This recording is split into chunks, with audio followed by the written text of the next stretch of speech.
Hey guys, tonight we dive into the rowdy, smoky, and deliciously chaotic world of medieval taverns. You find yourself pushing through heavy wooden doors into a realm where knights, farmers, and wandering bards all gather under one leaky roof to drink questionable ale, eat mysterious stew, and occasionally participate in impromptu furniture-throwing competitions that pass for evening entertainment. Though honestly, you probably won't survive this experience without at least one regrettable decision involving either alcohol, gambling, or someone else's angry spouse. So, before you get comfortable, take a moment to like the video and subscribe, but only if you genuinely enjoy what I do here. And let me know in the comments where you're tuning in from and what time it is for you. It's always fascinating to see who's joining us from around the world. Now, dim the lights, maybe turn on a fan for that soft background hum, and let's ease into tonight's journey together. You stumble through muddy medieval streets that smell like a delightful blend of horse manure, wood smoke, and whatever that questionable liquid is that's trickling down the gutters, probably carrying diseases that won't be named for another few centuries. Your shoes, if you're lucky enough to own them, squelch through puddles that contain mysteries you'd rather not investigate. While somewhere in the distance, you hear the unmistakable sounds of revelry laughter, shouting, and what might be singing if you're feeling particularly generous about musical definitions. The mainstream historical fact is that medieval taverns served as the social, economic, and information centers of their communities,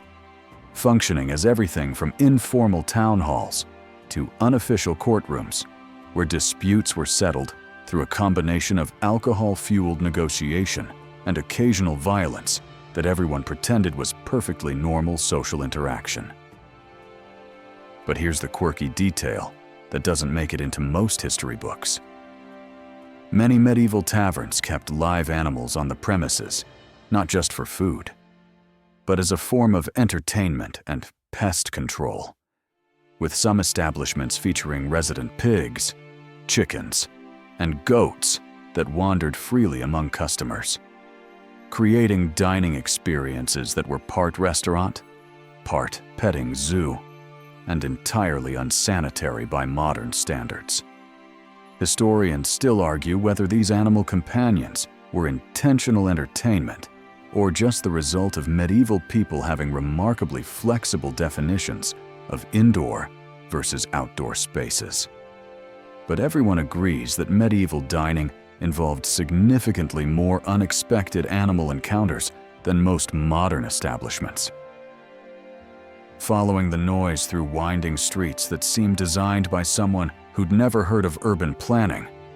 you spot your destination, a crooked wooden building that appears to be held upright by little more than stubbornness and structural wishful thinking, with a painted sign hanging above the door that depicts something that could be a barrel, a bear, or possibly both, because medieval artists worked with the same attention to anatomical accuracy that characterizes most children's drawings. The tavern's front step is slick with spilled ale and the dreams of people who thought they could handle one more drink, while warm air escapes through gaps in the walls, carrying with it the distinctive aroma of humanity, hops, and whatever's been cooking in that pot since last Tuesday, creating an olfactory experience that's part invitation and part warning about what awaits inside. You push open the heavy wooden door, which protests with a creak so dramatic it could qualify as its own form of musical performance, and immediately find yourself engulfed in an atmosphere that hits all your senses simultaneously, like a friendly assault, conducted by medieval hospitality standards. The warmth wraps around you like a damp wool blanket that's seen better decades, while the air thick with smoke from the hearth, pipes, and whatever that fellow in the corner is burning in his clay cup creates a hazy environment where everyone looks slightly mysterious and significantly more attractive than they probably are in daylight. The interior architecture follows the medieval design principle of throw everything together and hope it doesn't collapse during dinner service, with a ceiling low enough to ensure that tall people learn humility through repeated head trauma, and a floor made of packed dirt covered with straw that's supposed to absorb spills, but mostly just creates a crunchy carpet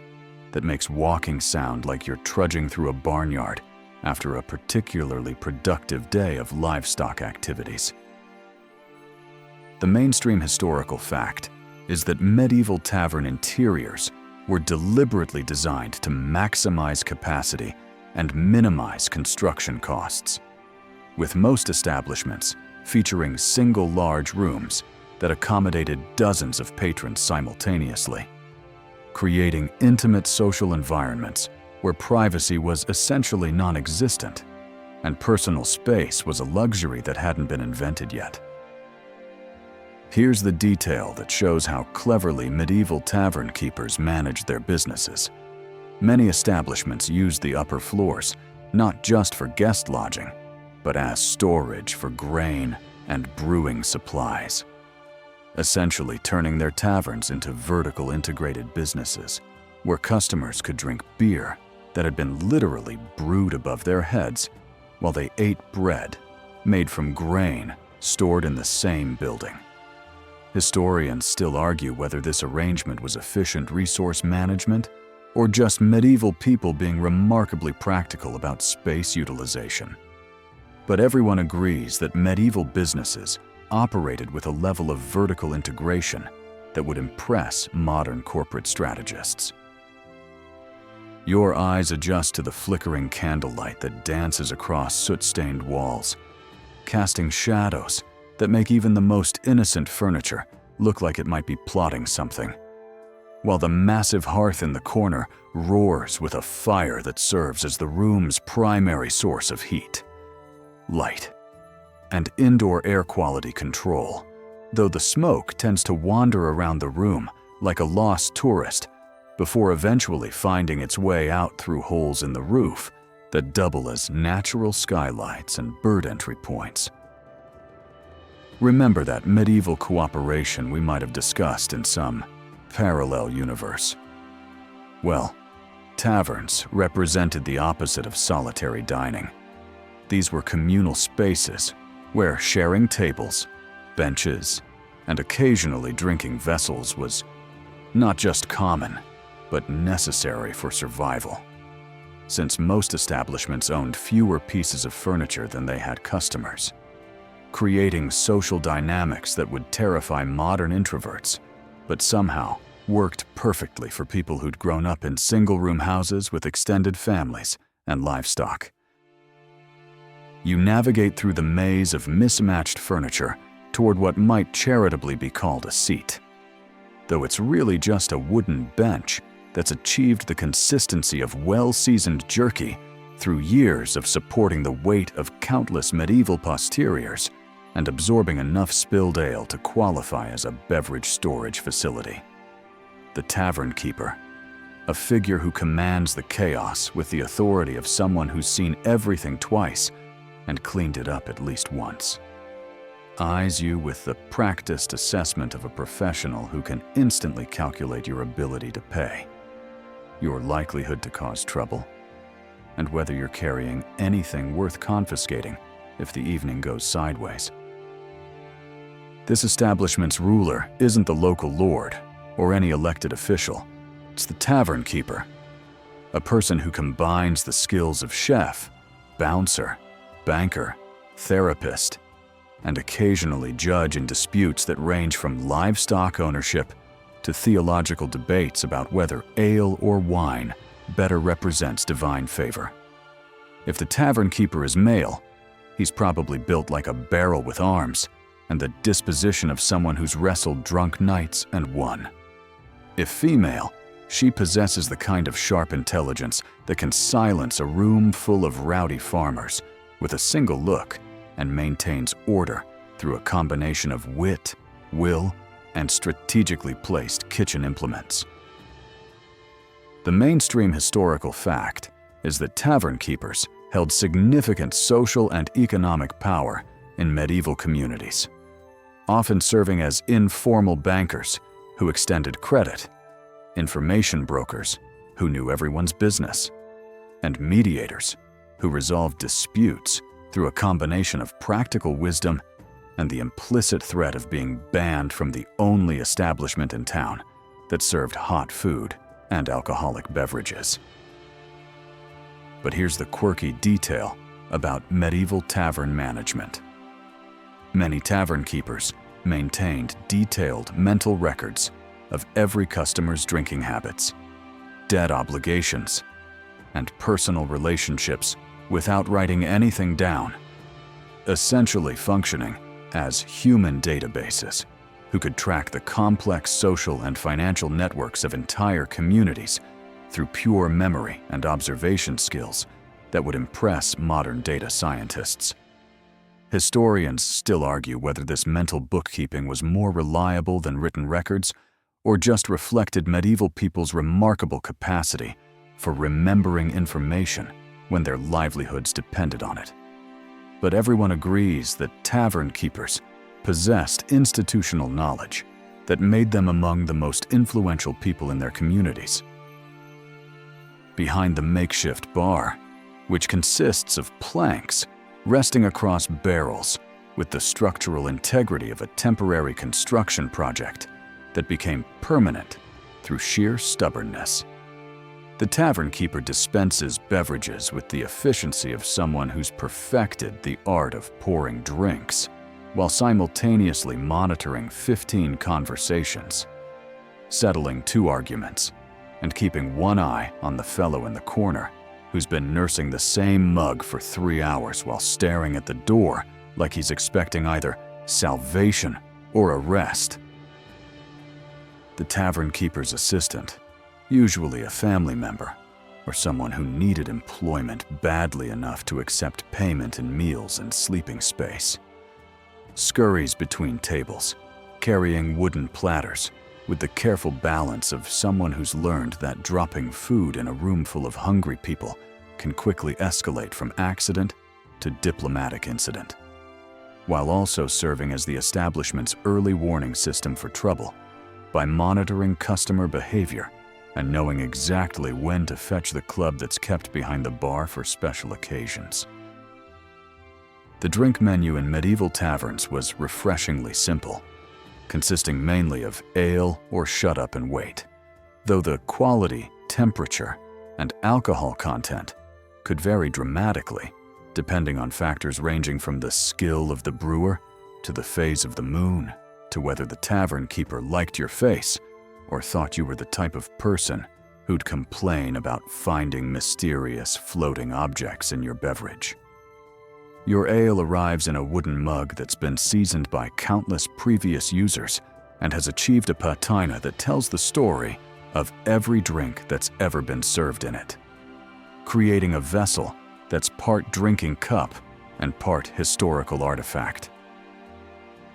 The ale itself is warm, cloudy, and thick enough that you could probably use it as soup if you added some vegetables,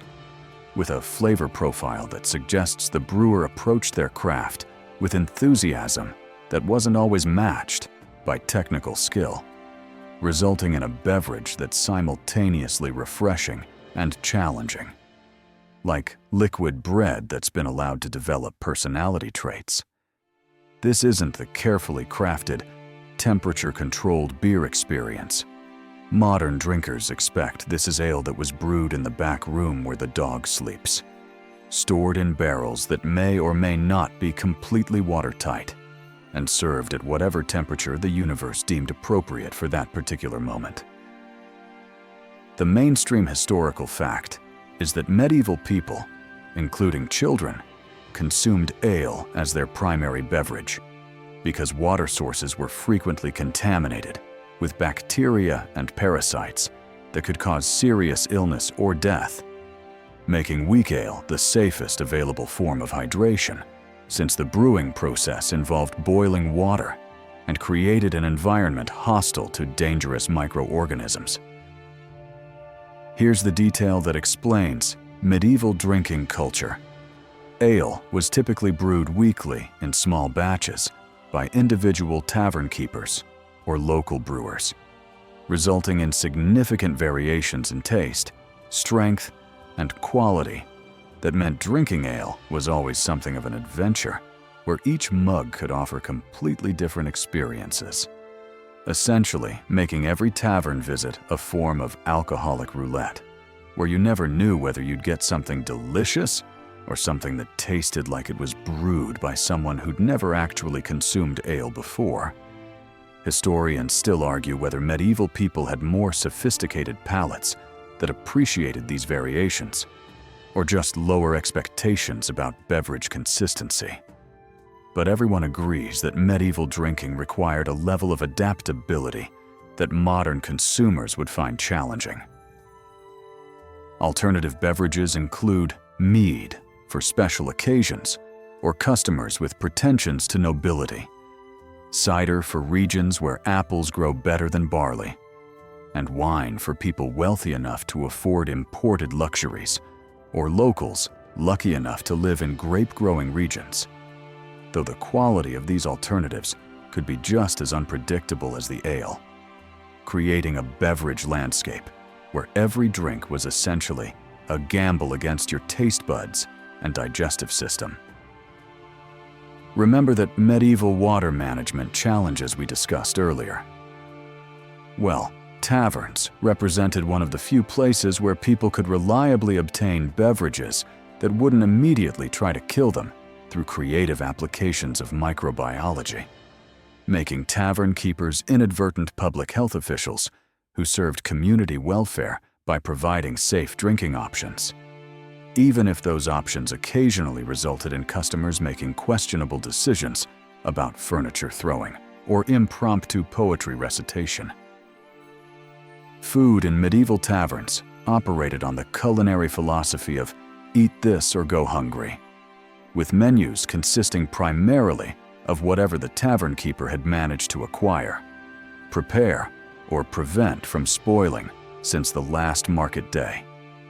creating dining experiences that were part meal and part trust exercise, where you learn to appreciate nourishment without asking too many questions about ingredients, preparation methods, or whether that brown stuff was supposed to be brown, or had achieved brownness through natural aging processes. The signature dish of most taverns was pottage, a stew that represented the medieval approach to cooking, where everything edible gets thrown into one pot and simmered until it achieves the consistency of thick soup or thin porridge, depending on how much liquid had evaporated and whether anyone remembered to stir it during the past few hours. This wasn't a carefully planned recipe, but rather a continuously evolving culinary experiment where new ingredients were added whenever they became available, creating a dish that was never the same twice and told the story of the past week's food procurement activities.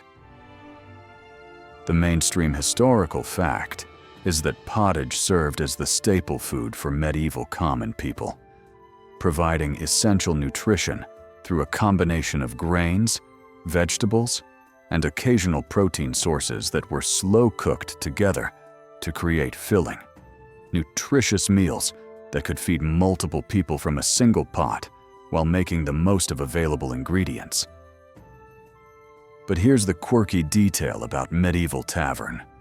Cooking many establishments maintained their pottage pots continuously for weeks or months, never completely emptying them, but constantly adding new ingredients on top of what remained, essentially creating perpetual stews that developed complex flavors through extended cooking and accumulated layers of ingredients that represented entire seasons of local food availability. Historians still argue whether these eternal pottages were sophisticated examples of flavor development or just medieval people being practical about pot washing. But everyone agrees that medieval cooking required a different relationship with food freshness than modern diners expect. Your bowl arrives via a wooden dish that's been carved from a single piece of wood and bears the scars of countless meals, accompanied by bread that doubles as both food and construction material.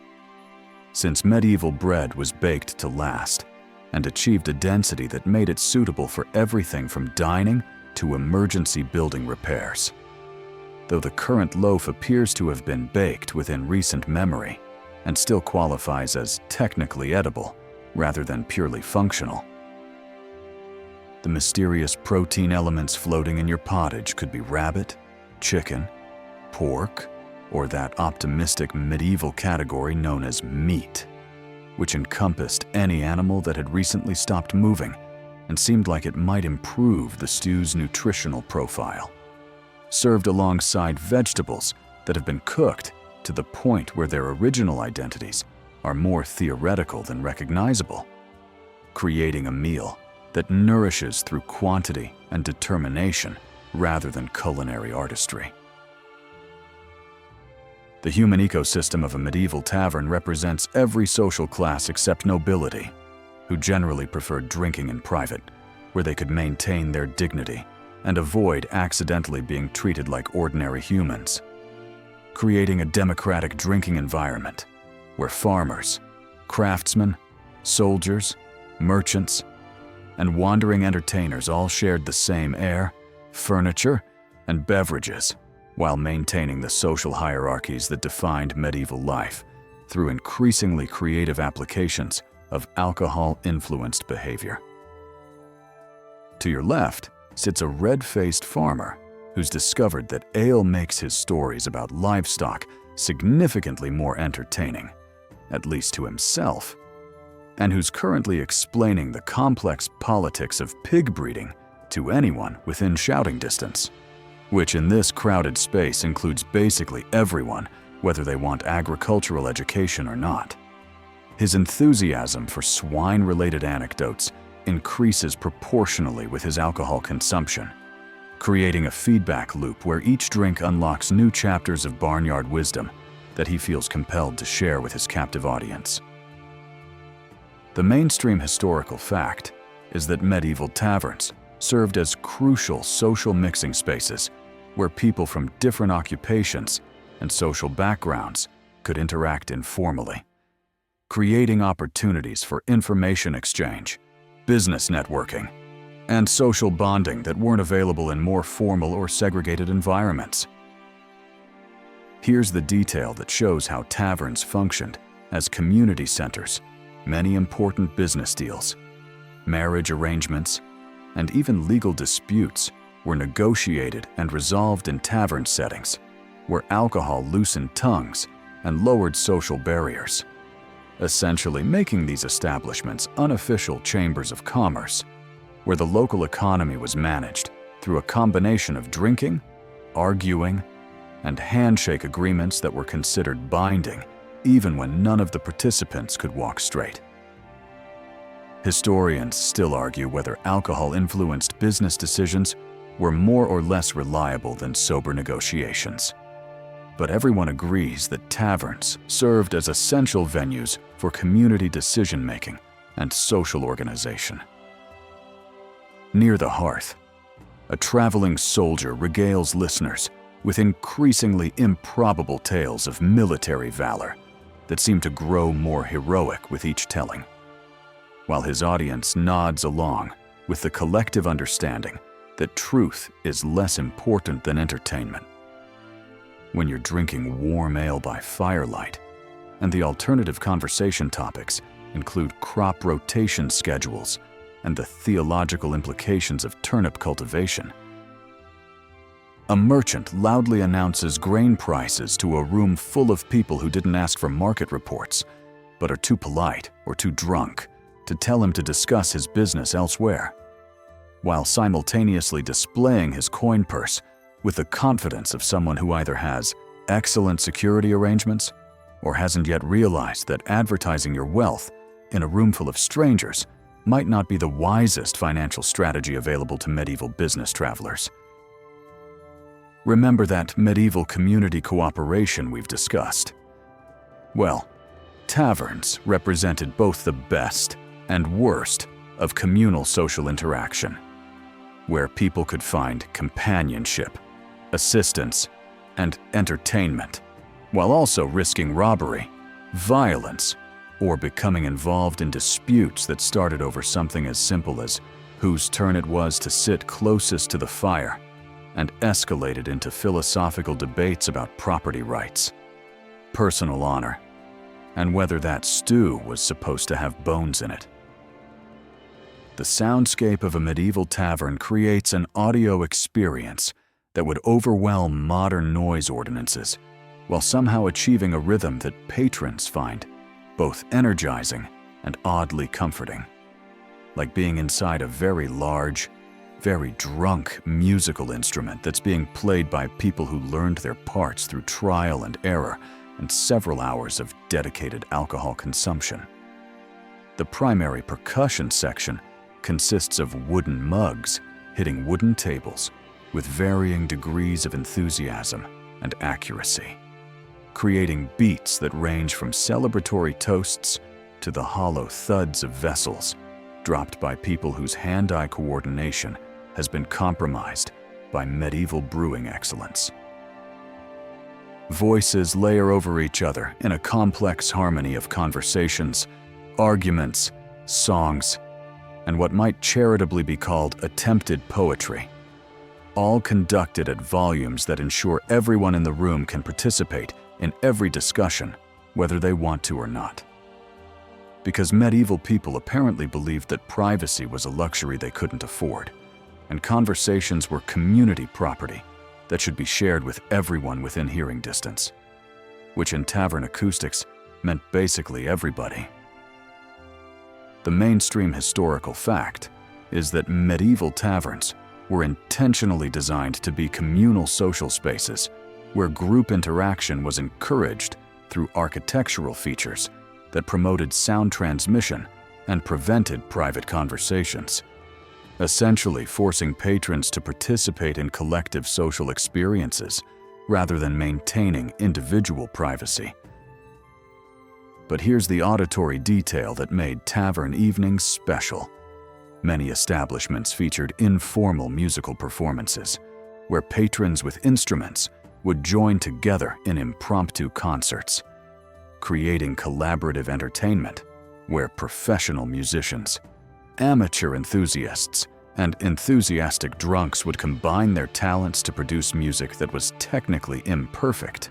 but emotionally satisfying, essentially turning every evening into a community concert where participation mattered more than musical accuracy. Historians still argue whether these spontaneous musical collaborations represented sophisticated folk music traditions or just people making noise together because it was fun. But everyone agrees that tavern music served important social bonding functions that went beyond mere entertainment.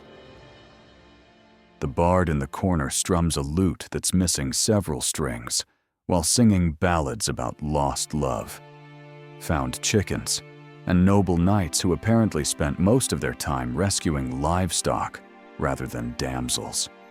performing with the confidence of someone who knows his audience is too polite or too intoxicated to provide constructive criticism about his musical interpretations or his creative approach to traditional lyrics.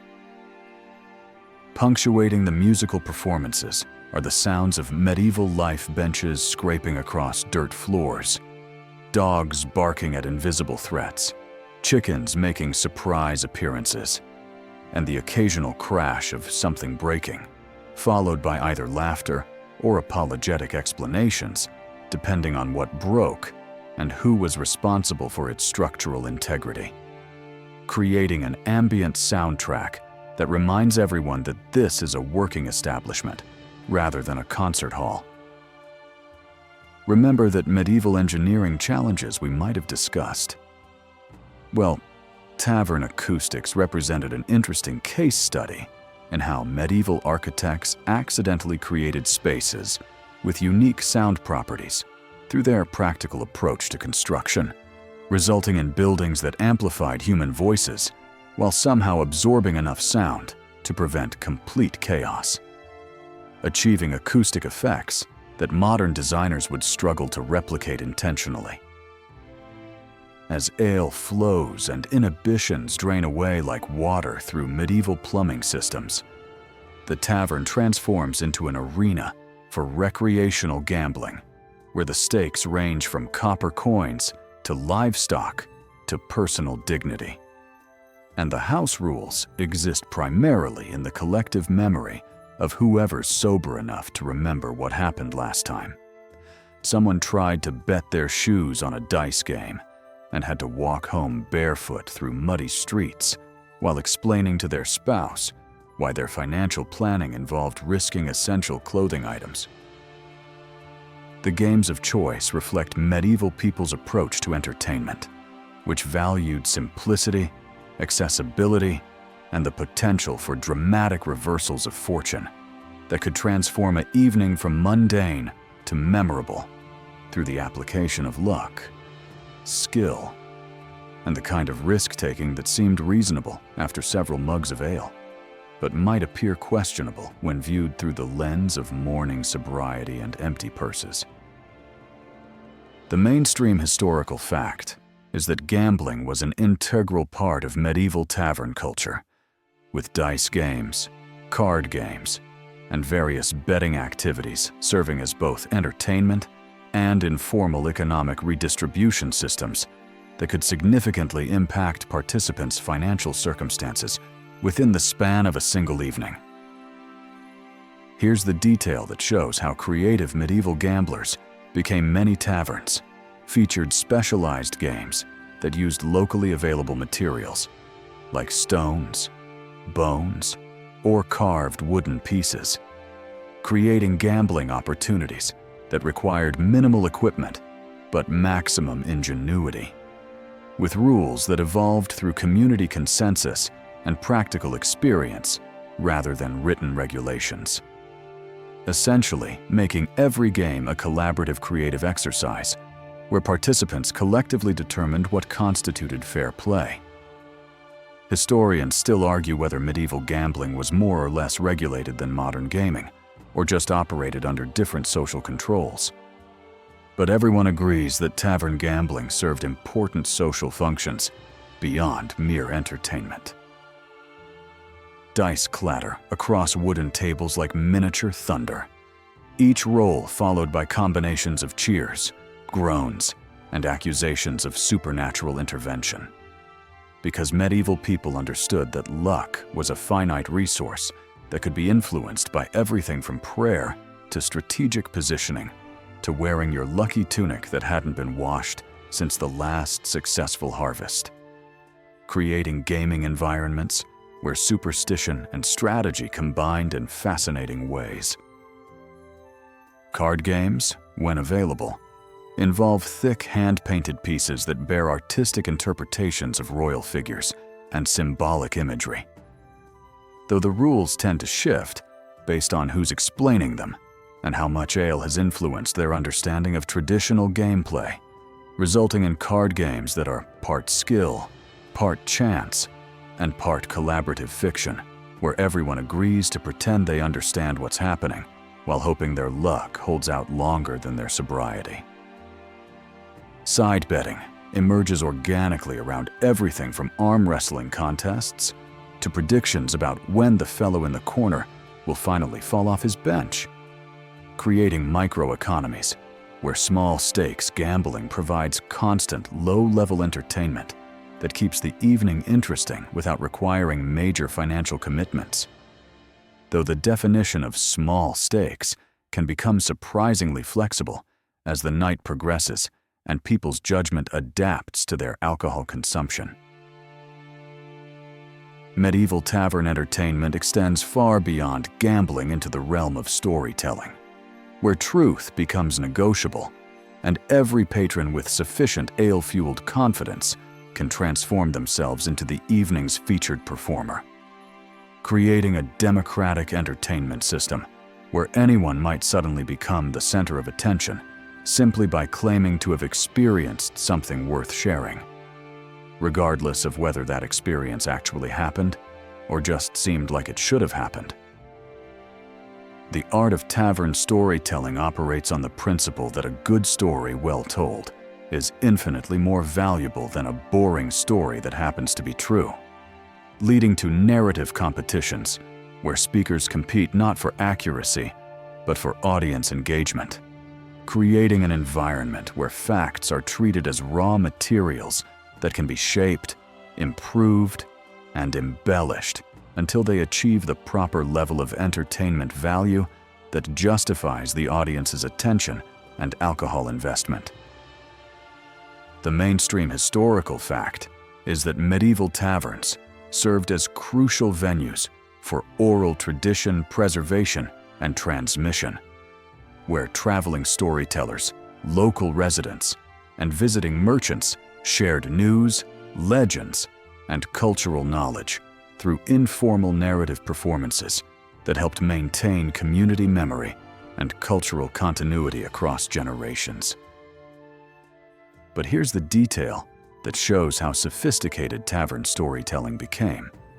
Many regular performers developed signature narratives that evolved over multiple tellings, incorporating audience feedback, seasonal variations, and current events to create personalized entertainment experiences that were simultaneously traditional and innovative, essentially making every storytelling session a collaborative creative exercise where performers and audiences work together to refine and improve shared narratives. Historians still argue whether medieval oral traditions were more reliable for preserving cultural information than written records, or just more entertaining. But everyone agrees that tavern storytelling served essential social and cultural functions that went far beyond simple entertainment. A grizzled farmer launches into his weekly tale about wrestling a bear that gets larger and more ferocious with each retelling, while his audience nods along with the understanding that story improvement is an expected part of the narrative process, and that demanding literal accuracy would violate the social contract that makes tavern entertainment possible, because everyone knows that bears become more impressive when filtered through memory and alcohol. The traveling merchant contributes stories from distant towns that may or may not exist, but definitely sound exotic and interesting, describing customs, creatures, and commercial opportunities that capture imaginations, even if they strain credibility. Because medieval people understood that the world was large, mysterious, and full of possibilities that shouldn't be dismissed just because they seemed unlikely when heard in a familiar tavern surrounded by people whose lives were bounded by daily agricultural routines. Remember that medieval communication networks we might have discussed? Well, taverns functioned as informal information exchanges where news, rumors, and stories traveled through entertainment rather than formal reporting, creating communication systems where important information was embedded in narratives that were memorable, shareable, and improved through repetition, making storytelling an essential technology for medieval information management. As the evening progresses and ale works its medieval magic on social inhibitions, romantic tensions begin to emerge like flowers blooming in a particularly rowdy garden, transforming the tavern into a complex social ecosystem where courtship rituals unfold alongside drinking, gambling, and storytelling, creating romantic scenarios that range from genuinely sweet to hilariously awkward, depending on the participants' relative sobriety levels and their understanding of what constitutes attractive behavior in crowded public spaces filled with witnesses who will remember everything and share it with everyone. Medieval flirting in tavern settings operates on the principle that subtle romance is for people who have private parlors and unlimited time, while the rest of humanity must make their romantic intentions known through bold gestures, loud declarations, and the kind of confident approach that seems reasonable when you're emboldened by ale and surrounded by people who are equally impaired in their judgment about appropriate social boundaries and romantic timing.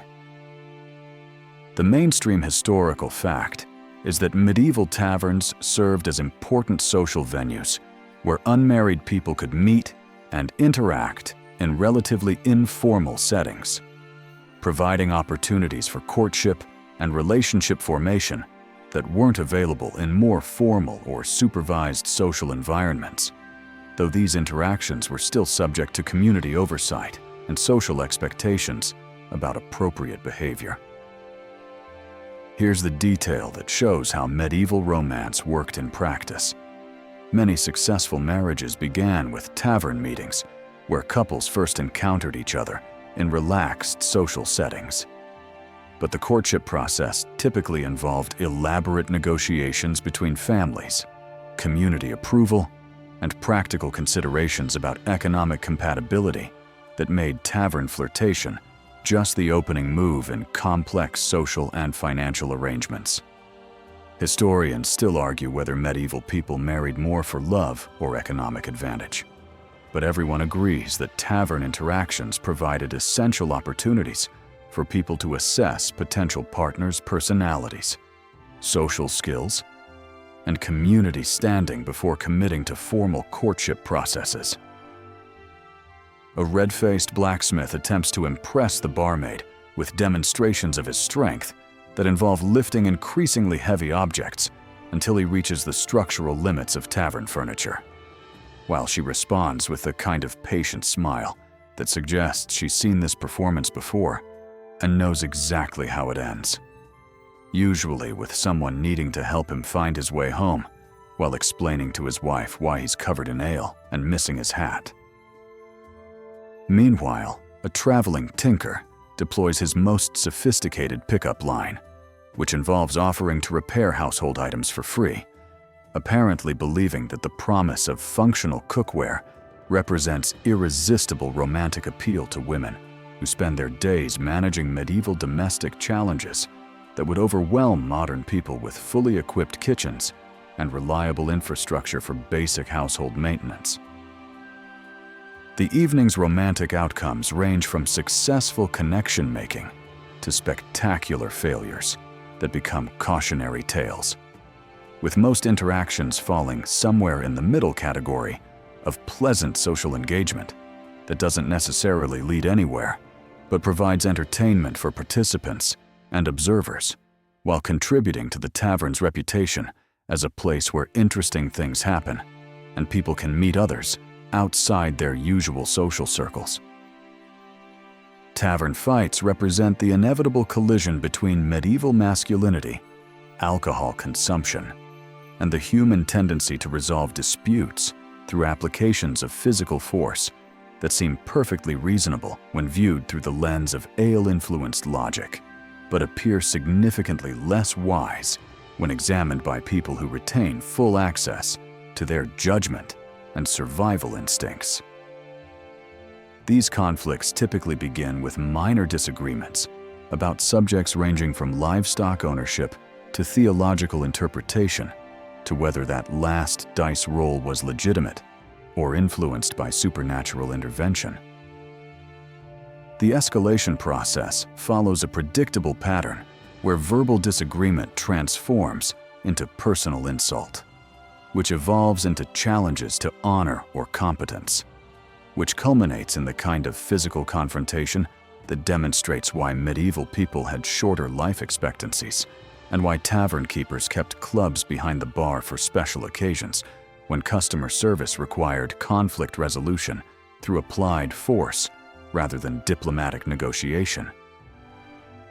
The mainstream historical fact is that tavern fights were common occurrences in medieval establishments, reflecting both the social tensions of hierarchical society and the disinhibiting effects of alcohol on people who lived with limited legal protections and often relied on personal reputation and physical capability to maintain their social standing and economic security. But here's the detail that shows how tavern violence actually worked. Most fights were brief, relatively harmless affairs that ended quickly through exhaustion, intervention by other patrons, or the realization that serious injury could result in legal consequences that outweighed whatever honor was being defended, essentially making tavern fighting a form of social theater, where participants could demonstrate their willingness to defend themselves without necessarily intending to cause permanent damage. Historians still argue whether medieval people were more violent than modern populations, or just had different social mechanisms for managing conflict. But everyone agrees that tavern fights served as safety valves for social tensions that might otherwise explode into more serious violence. The current altercation begins when someone accuses someone else of cheating at dice, which escalates when the accused party suggests that the accuser's mother had romantic relationships with farm animals, which leads to the kind of personal honor challenge that requires physical resolution, because medieval society didn't offer alternative dispute resolution mechanisms like strongly worded letters or social media complaints that allowed people to express outrage without risking actual bodily harm. Furniture becomes weaponized as participants grab whatever's within reach, transforming chairs, stools, and wooden mugs into improvised clubs, while other patrons either join the fray or carefully move their drinks out of the splash zone. Because experienced tavern-goers understand that fights are temporary, but spilled ale represents permanent loss that affects everyone's evening enjoyment and the establishment's overall atmospheric quality.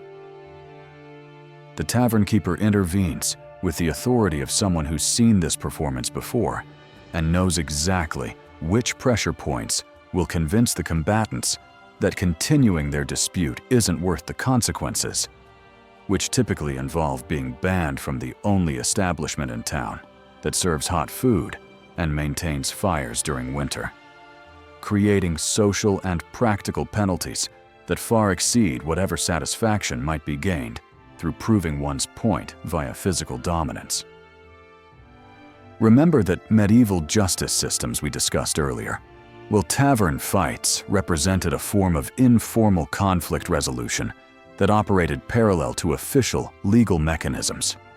allowing people to settle disputes through community-witnessed combat that established social hierarchies and personal reputations without involving formal authorities who might impose punishments that exceeded the severity of the original disagreement.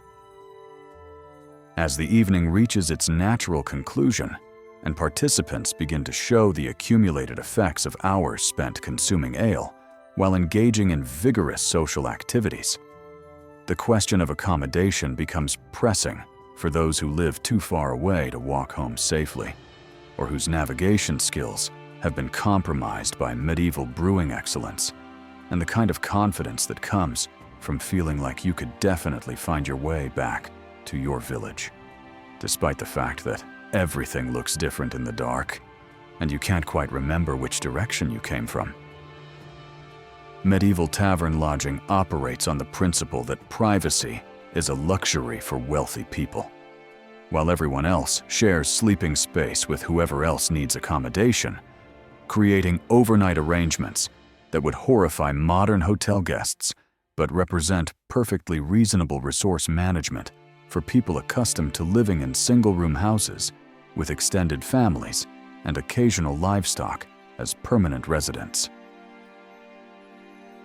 The mainstream historical fact is that medieval taverns provided essential lodging services for travelers, merchants, pilgrims, and local residents who needed overnight accommodation, typically offering shared rooms with multiple beds or simple straw mattresses where guests slept fully clothed with their possessions secured against theft and their weapons within easy reach. Here's the detail that shows how medieval hospitality actually worked. Tavern sleeping arrangements often included complete strangers, sharing beds, floors, and even individual mattresses, with guests expected to provide their own blankets and accept whatever sleeping surface was available, essentially making overnight stays communal experiences where people learn to sleep despite snoring, movement, and the various personal habits of their temporary roommates.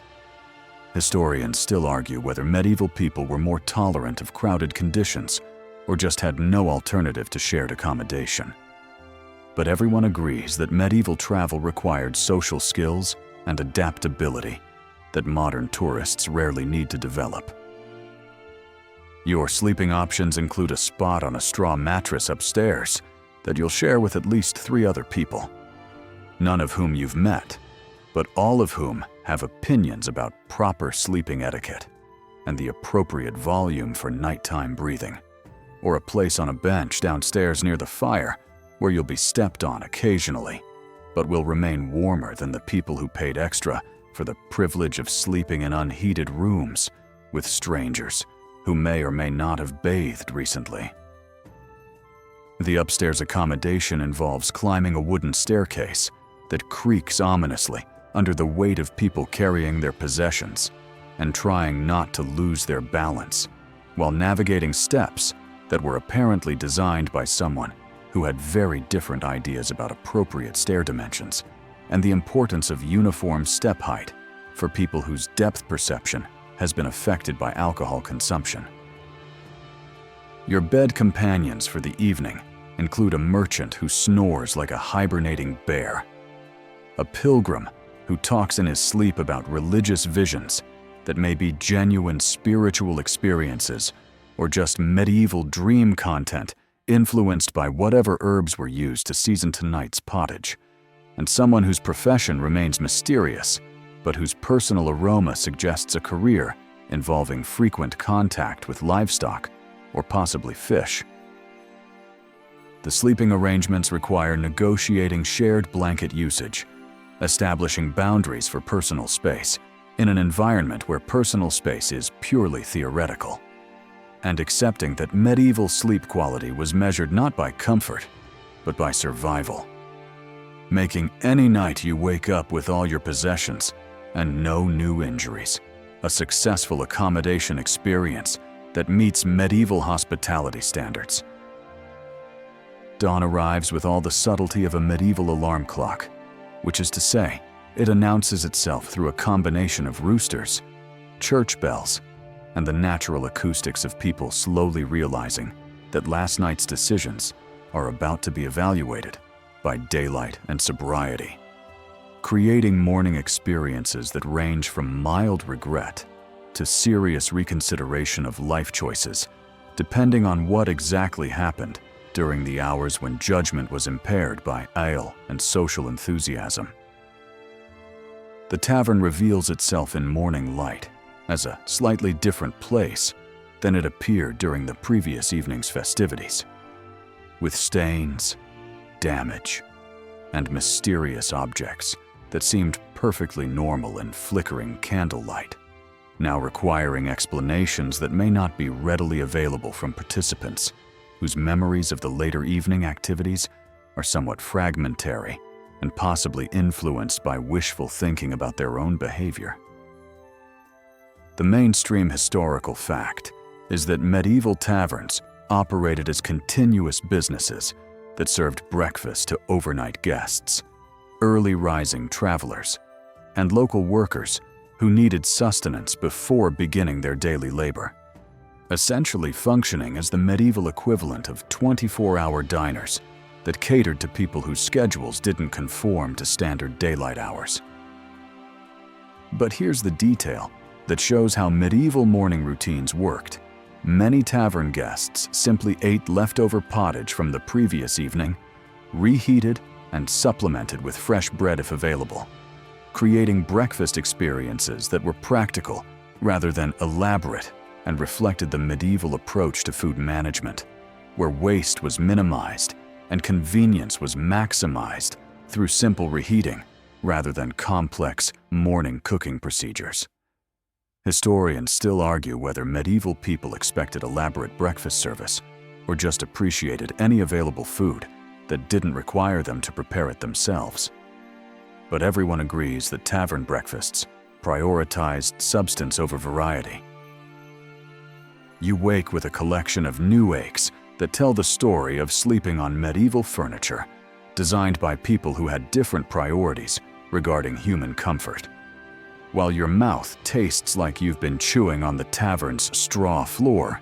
which is actually possible given the evening's activities and your current uncertainty about exactly what happened during the later hours when decision-making became increasingly creative. Your fellow overnight guests are slowly emerging from various states of unconsciousness, with some displaying the kind of confused optimism that suggests they've forgotten most of last evening's events, while others wear expressions that indicate they remember everything and are currently reconsidering their life choices, particularly the decisions that led to sharing sleeping space with strangers and participating in activities that seemed reasonable at the time, but appear questionable in morning light. The tavern keeper, already awake and bustling around with the energy of someone who's seen this particular morning routine countless times before, bangs a ladle against a pot with the enthusiasm of someone who understands that gentle wake-up calls are luxury services not included in medieval accommodation pricing,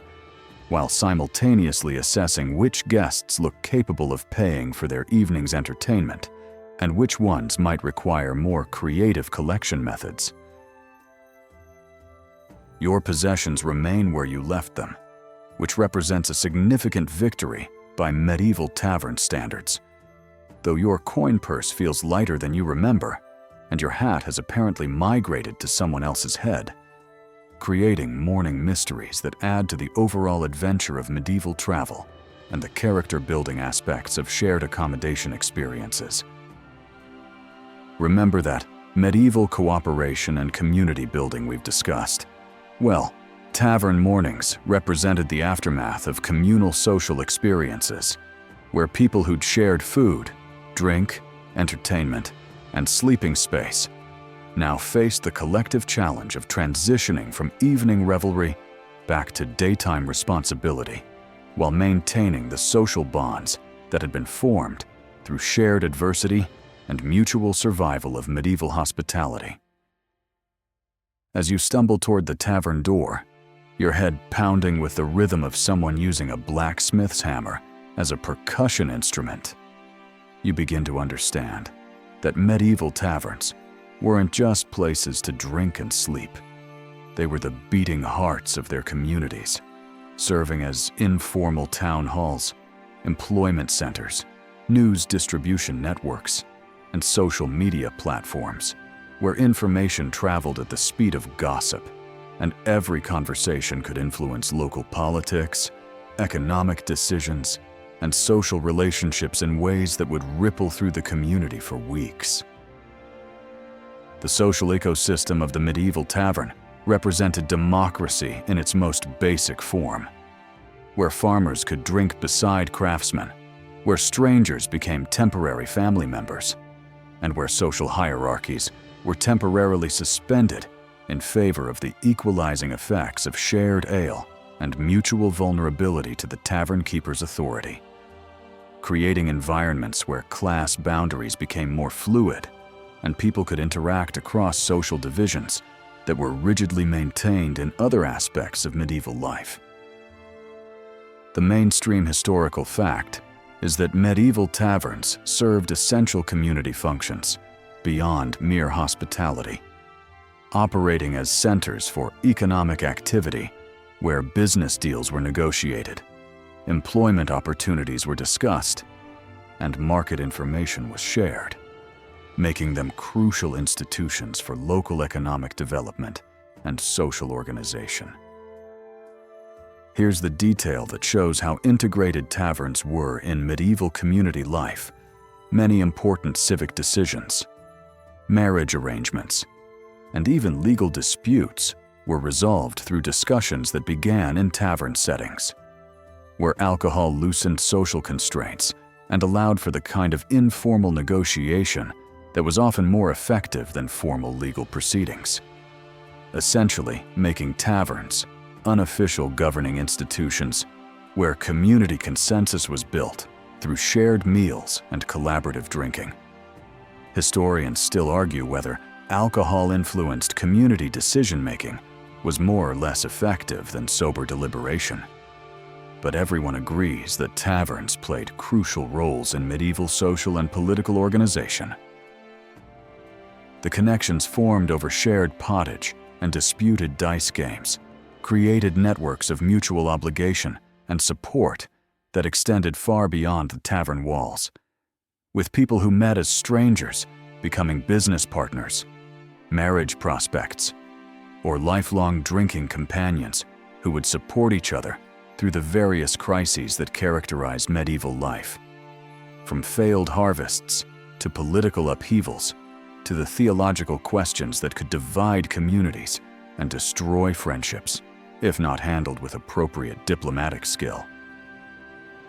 But as we transition from these rowdy medieval gathering places to something far more mysterious and ancient,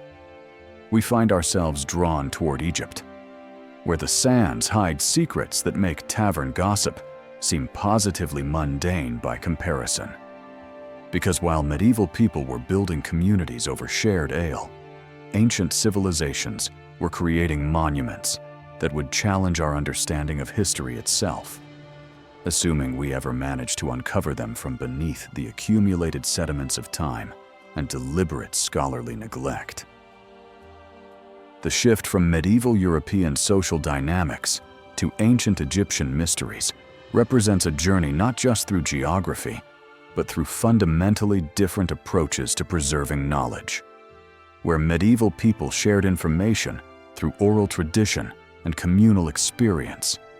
while ancient Egyptians carved their secrets into stone and buried them so thoroughly that we're still discovering what they knew and why they chose to hide it from future generations who might not be ready for the answers. Remember that medieval water management we discussed in tavern contexts? Well, ancient Egypt mastered hydraulic engineering on a scale that would make medieval tavern keepers weep with envy, creating irrigation systems, flood control mechanisms, and architectural projects that required understanding of physics, astronomy, and construction techniques that we're still trying to fully comprehend, particularly when those projects end up submerged beneath the Nile and forgotten by history, until amateur researchers start asking uncomfortable questions about official timelines. You find yourself standing beside the muddy banks of the Nile near the village of Abu Rawash, just downstream from the imposing monuments of Giza, where local fishermen have whispered for generations about something strange beneath the water, a shape too regular to be natural, too large to be coincidental, and too controversial to be acknowledged by the archaeologists and government officials who prefer their ancient history to conform to established timelines rather than challenging fundamental assumptions about when civilizations developed the skills necessary to carve massive monuments. The water here moves differently than it does elsewhere along the river, swirling around submerged obstacles that create patterns, suggesting something substantial lies beneath the surface, while the local wildlife behaves oddly, with fish avoiding certain areas and water birds refusing to land in spots where the current creates mysterious eddies that hint at architectural features designed to channel water flow in ways that wouldn't occur naturally in river environments. The mainstream historical fact is that the Nile has changed course multiple times throughout Egyptian history, with flood patterns, sediment deposits, and water levels fluctuating dramatically over millennia, creating conditions where ancient structures could be submerged, buried, or relocated by natural forces that gradually transformed the landscape around existing monuments. But here's the detail that makes this location so intriguing. Sonar surveys conducted by independent researchers have detected geometric patterns beneath the riverbed that suggest artificial construction, with measurements indicating a sphinx-like formation approximately 2/3 the size of the Great Sphinx at Giza, positioned at an angle that would have aligned with celestial events if it had been constructed during periods when the local star patterns were significantly different from their current positions. Historians still argue whether these sonar readings represent genuine archaeological discoveries or just natural rock formations that coincidentally resemble human construction. But everyone agrees that the site deserves more thorough investigation than it has received from official archaeological institutions. When drought conditions occasionally lower the water level, parts of this mysterious formation become visible, revealing what appear to be carved surfaces, geometric angles, and stonework that bears the distinctive weathering patterns associated with extreme age and prolonged water exposure, creating brief opportunities for observation that are quickly lost when seasonal flooding returns the area to its normal state of submersion and inaccessibility. The few photographs that exist of these exposed sections show features that are simultaneously familiar and impossible familiar because they resemble the Sphinx iconography that defines Egyptian monumental art, and impossible because their apparent age and construction techniques don't fit the established chronology of Egyptian civilization, suggesting either a much older tradition of monumental construction or a previously unknown phase of ancient Egyptian development that has been overlooked by mainstream archaeology. Local tradition maintains that this underwater monument predates the pyramids by thousands of years, representing the work of a civilization that existed when the Sahara was still green and the Nile flowed through a landscape that supported populations large enough to undertake massive construction projects using techniques that wouldn't be seen again until the classical period of pharaonic Egypt, assuming those techniques were actually lost rather than deliberately suppressed by people who understood their implications. Remember that medieval superstition and folklore we discussed in tavern contexts? Well, Egyptian oral tradition operates on similar principles, preserving information through stories that blend historical memory with mythological interpretation, creating narratives that may contain accurate information about ancient events, even when they're dismissed as folklore by people who prefer their history to come with official documentation and peer-reviewed authentication. The discovery and investigation of this underwater sphinx represents a fascinating case study in how archaeological research operates when it challenges established academic consensus. Because while amateur researchers and independent investigators have been documenting anomalous features at this site for decades, mainstream Egyptology has largely ignored their findings, creating a situation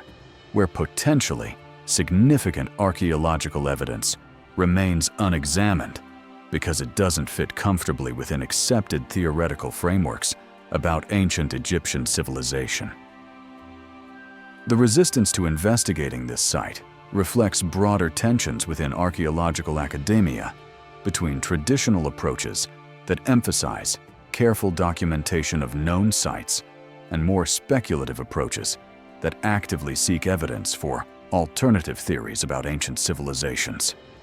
creating professional environments where asking certain questions can be career-limiting for academics who depend on institutional support and peer acceptance for their research funding and professional advancement.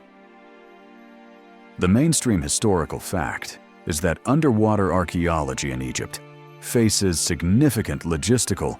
political, and financial challenges that make systematic investigation of submerged sites extremely difficult, requiring specialized equipment, international cooperation, and government permissions that are often difficult to obtain for projects that might challenge established historical narratives. Here's the detail that shows how complex these investigations can become. The few attempts at systematic study of the underwater Sphinx site have been hampered by bureaucratic obstacles, funding limitations, and professional skepticism that creates catch-22 situations where researchers can't obtain the resources necessary to prove their theories without preliminary evidence, but can't gather preliminary evidence without resources that are only available to projects that have already proven their legitimacy through established academic channels. Historians still argue whether this resistance represents appropriate scientific caution or institutional bias against discoveries that might require revising established timelines. But everyone agrees that the current system makes investigation of controversial sites extremely challenging.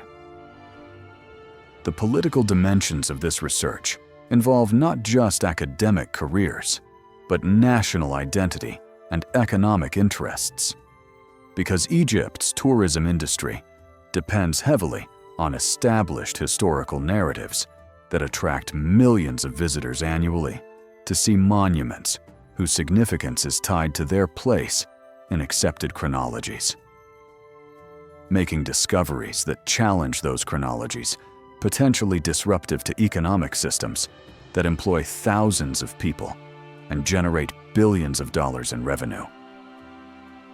Independent researchers who have managed to study the site using privately funded equipment report finding evidence of artificial construction, including carved surfaces, geometric patterns, and what appear to be hieroglyphic inscriptions, though the documentation of these features remains limited by the brief periods when they're accessible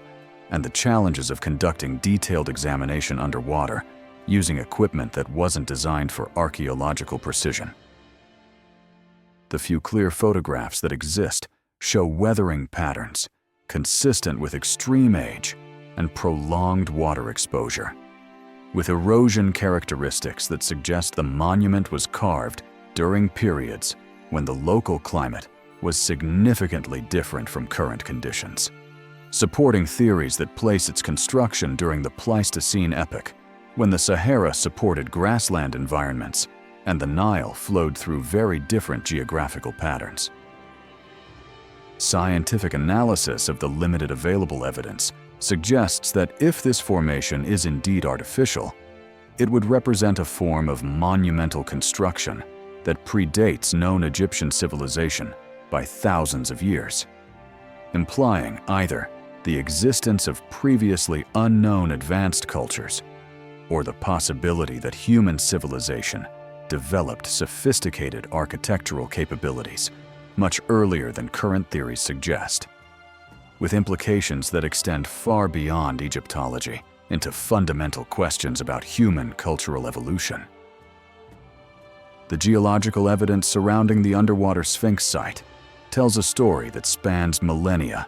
and challenges our understanding of both natural and human history, because the rock formations, sediment layers, and erosion patterns in this area preserve information about climate changes, water levels, and construction techniques that could revolutionize our knowledge of ancient civilizations if anyone could figure out how to study them systematically without triggering academic controversies that tend to end careers and close research opportunities.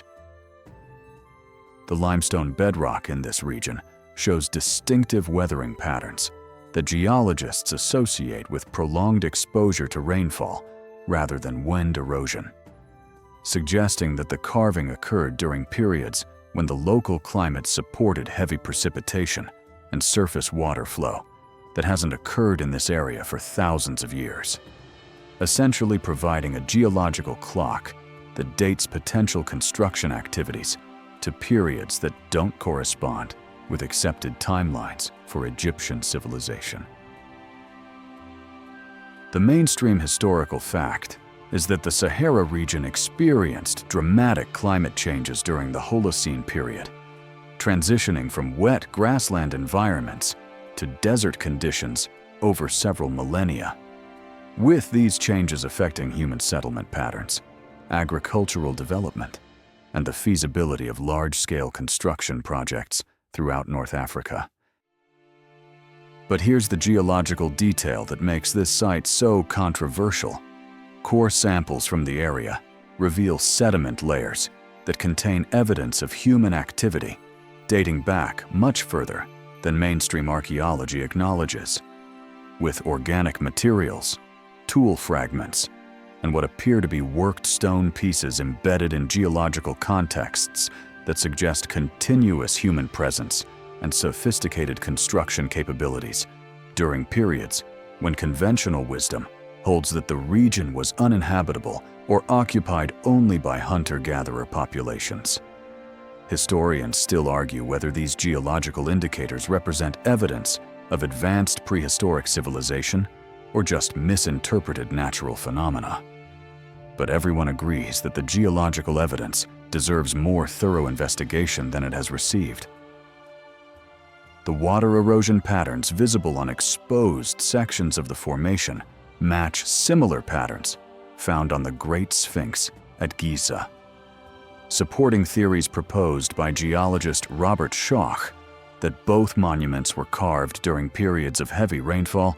that ended thousands of years before the traditional dates assigned to their construction, creating a geological puzzle that challenges not just the dating of individual monuments, but the entire timeline of human cultural development in the Nile Valley. Mineral analysis of the stone shows chemical compositions and crystal structures that indicate prolonged exposure to specific environmental conditions, including extended periods of submersion and surface exposure that would require thousands of years to develop, suggesting either that the formation is much older than its apparent construction techniques would indicate,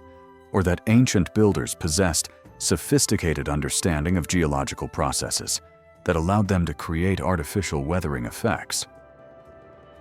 The sediment accumulation patterns around the site reveal complex relationships between seasonal flooding, riverbed changes, and structural features that suggest the monument was designed to interact with water flow in specific ways, possibly serving astronomical, religious, or hydraulic functions that integrated architectural features with natural environmental processes in ways that modern engineers are still trying to understand. Remember that medieval engineering challenges we discussed in tavern construction. Well, the engineering requirements for carving and positioning a massive monument in an environment subject to regular flooding would have required sophisticated understanding of hydraulics, geology, and construction techniques that exceed most modern assumptions about ancient technological capabilities, particularly if the work was completed before the development of metal tools and organized labor systems.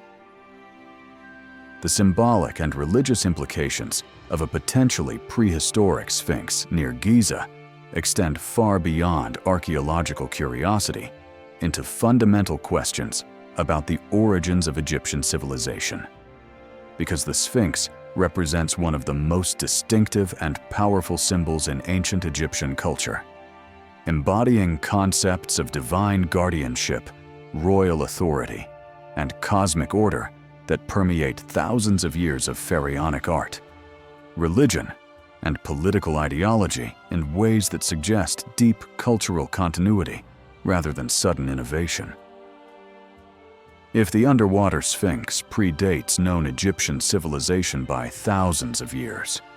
it would imply that the symbolic vocabulary of pharaonic Egypt was inherited from much older traditions rather than invented during the dynastic period, suggesting cultural continuity spanning far longer periods than conventional archaeology acknowledges and raising questions about how symbolic knowledge was preserved and transmitted across millennia without written records or institutional structures. The mainstream historical fact is that Sphinx iconography appears throughout Egyptian art and architecture as a symbol representing divine protection and royal power, typically featuring a lion's body with a human head that embodied the fusion of natural strength with human intelligence and divine authority that characterized pharaonic ideology. Here's the symbolic detail that makes an ancient sphinx so significant if this monument was carved thousands of years before the pharaoh's adopted sphinx symbolism. It would suggest that ancient peoples possessed sophisticated understanding of astronomical, mathematical, and spiritual concepts that were later incorporated into Egyptian religious systems, essentially making pharaonic civilization the inheritor, rather than the creator, of advanced symbolic and technical knowledge that has been attributed to Egyptian innovation. Historians still argue whether such cultural continuity over extended time periods is possible without written records, or whether similarities between ancient and historical Egyptian symbolism represent coincidental parallel development.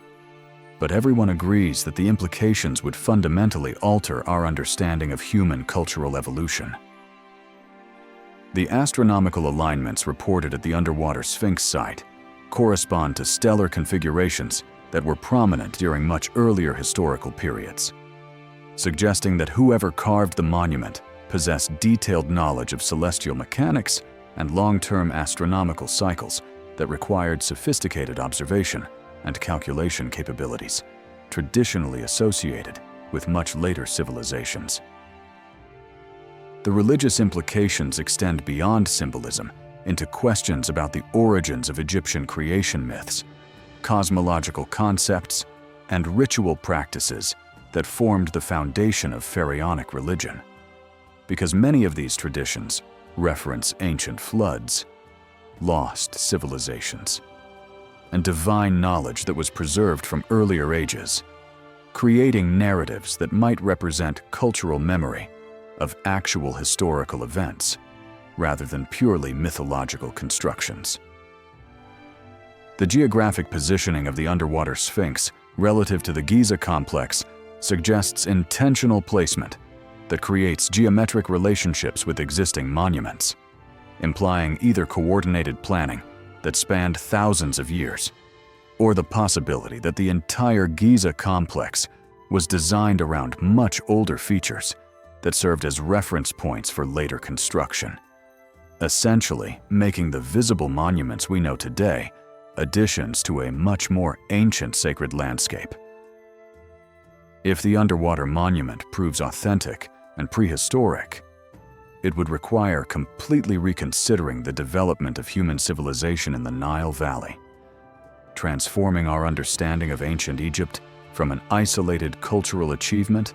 into the latest phase of continuous human development, spanning many millennia and involving technical and intellectual capabilities that current theories don't acknowledge in prehistoric populations.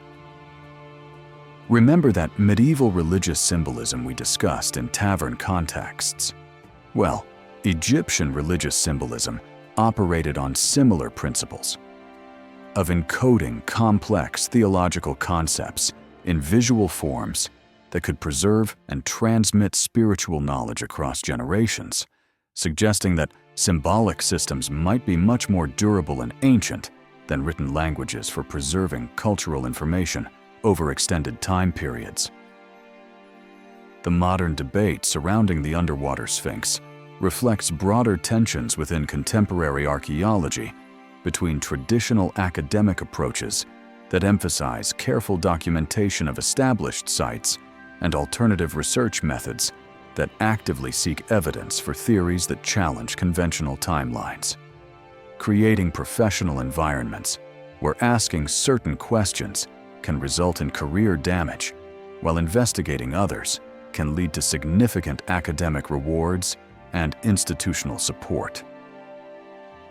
The divide between mainstream Egyptology and independent researchers investigating anomalous sites like the underwater Sphinx represents more than just academic disagreement.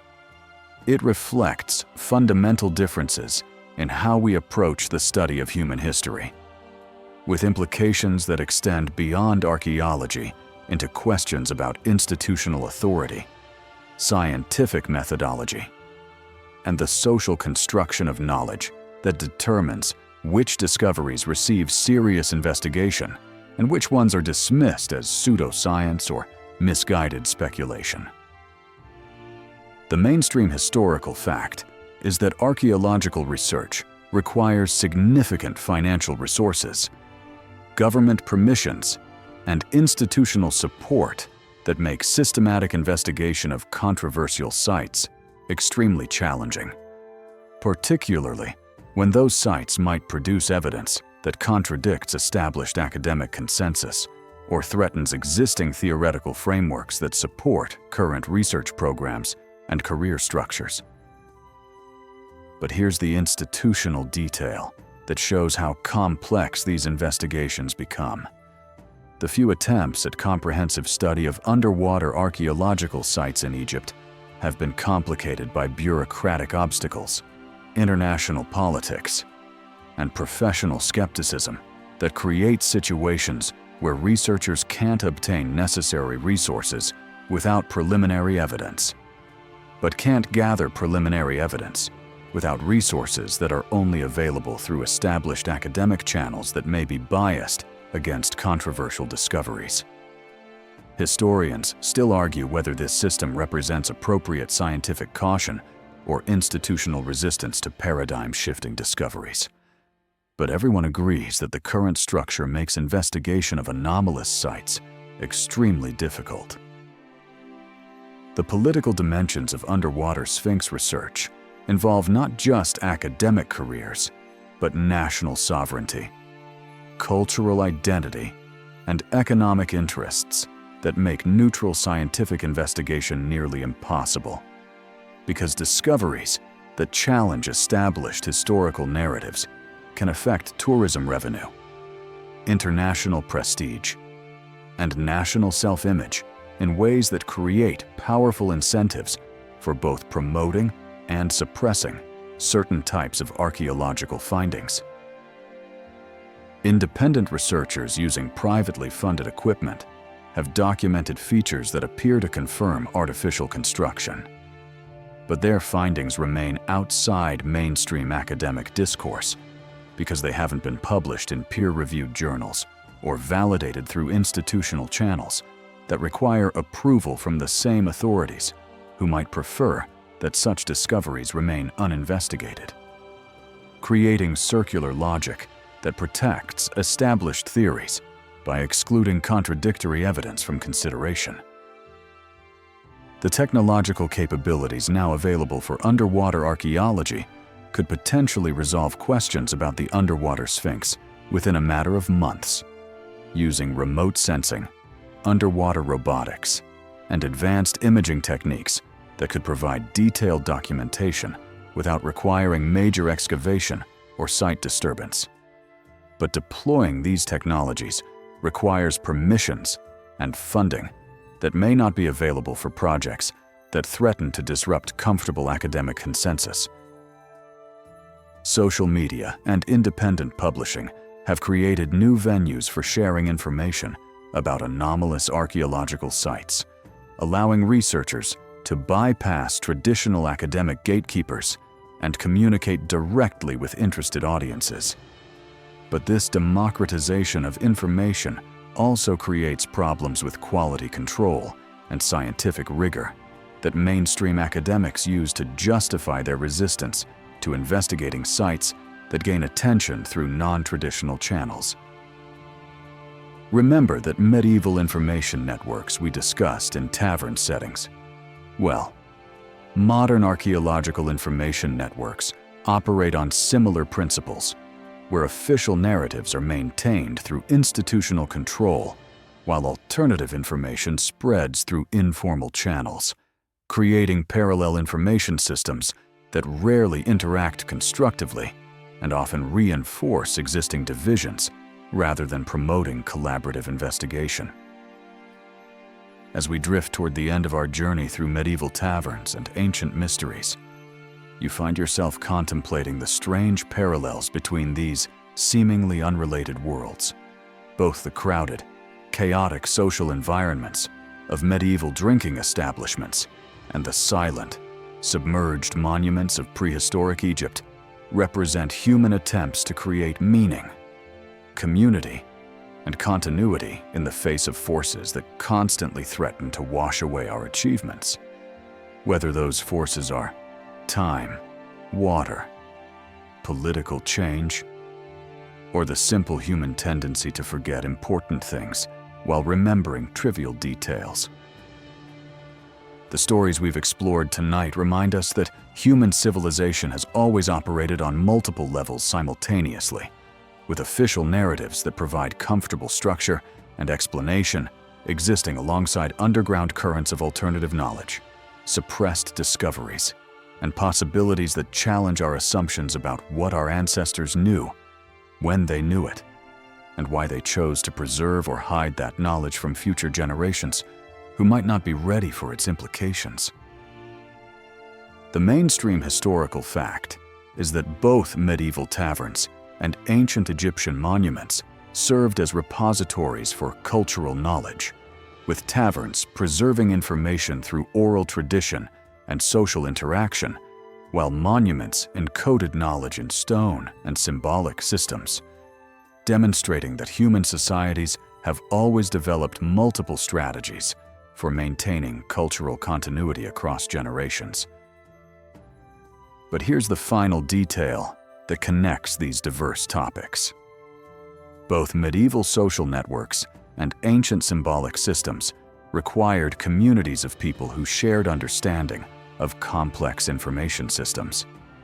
Whether those systems involved the social protocols of tavern interaction or the astronomical and mathematical knowledge embedded in monumental architecture, suggesting that human intelligence and cultural sophistication have remained relatively constant throughout history, even when technological capabilities and social structures have changed dramatically. Historians still argue whether ancient peoples possessed knowledge that has been lost to modern civilization, or whether we've simply developed different types of expertise that make their achievements seem more mysterious than they actually were.